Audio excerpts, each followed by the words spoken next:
როდესაც ქვეყანაში დიქტატურაა, როდესაც ხალხს ჩეხავენ, სახიზვებს უტოვენ, მაშინ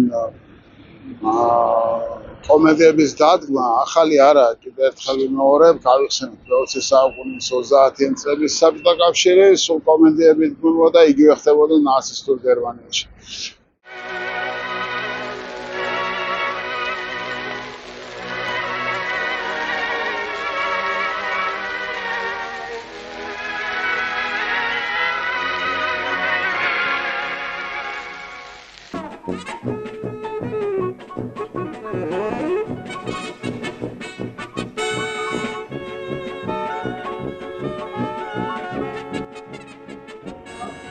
სამწუხაროდ ის, რაც დღეს ჩვენს მშობლიურ თეატრში ხდება, ნამდვილად კონტრასტულია იმისაგან, რასაც ხელოვნება ქვია. ისინი ქმნიან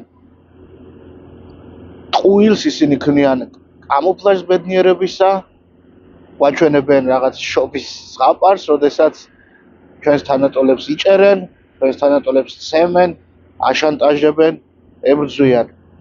ეს ყველაფერი არის ძალიან დიდი ტყუილი. ძალიან დიდი ტყუილი, იმიტომ რომ როდესაც ხელოვნება პირდაპირ კონტრასტში მოდის რეალობასთან, იმ ხელოვნებას ფასი ეკარგება, თუნდაც ეს ყველაფერი იყოს ყველანაირი სილამაზით გაჯერებული. ზოგადად რა მინდა იცი თქვა, არის 2025 წლის იანვარი და ქოცობა ძალიან სასუდავი საყურებელია ზოგადად და ორმაგად ცუდი სანახავი არის ქოცობა იმ ადამიანებს შორის, რომლებიც ასე ვთქვათ ხელოვნების სფეროში მოღვაწეობენ ჭყალებში, იმიტომ რომ გალაქტიონის არ იყოს თუ იქ არ დგახარ, სადაც ქარიშხალია, მაშინ ისი ხელოვანი ხარ რა. არ არსებობს ამბოხება, არ არსებობს რევოლუცია, არ არსებობს დიდი მიზნებისკენ სწრაფვა ისტორიაში, სადაც ხელოვნებას არ ქონდა მთავარი სათქმელი. ამ ყველაფრის გახსენებისთვის ძირითადად შეიძლება როკ ჯგუფებზე ილაპარაკო, დორსზე, ჰენდრიქსზე, ბიტლზზე.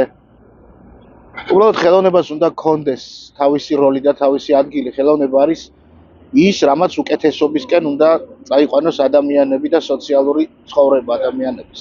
მოუწოდებდი მესხიშვილის თეატრის ადმინისტრაციას, რომ გამოვიდნენ ჩირგვებიდან, გადახედონ სიტუაციას, შოსასვლა არ მოუწევთ, რომ აქციები იმართება მესხიშვილის თეატრის წინ, მერიის წინ, რომელიც აქედან 100 მეტრშია და დაინახო რა ხდება მათ ქალაქში და ზოგადად ქვეყანაში და იყვნენ ცოტა უფრო მეტად ადეკვატურები, მე ამას ვთქვი. თუმცა ვიცი რომ ეს რჩევა თუ მოწოდება დარჩება უპასუხოდ და ხმად ღაღადისად დაბლოსაშია.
გვიმღერის, როცა გვცემენ, ცეკვავს, როცა გვიჭერენ, იცინის, როცა ვტირით.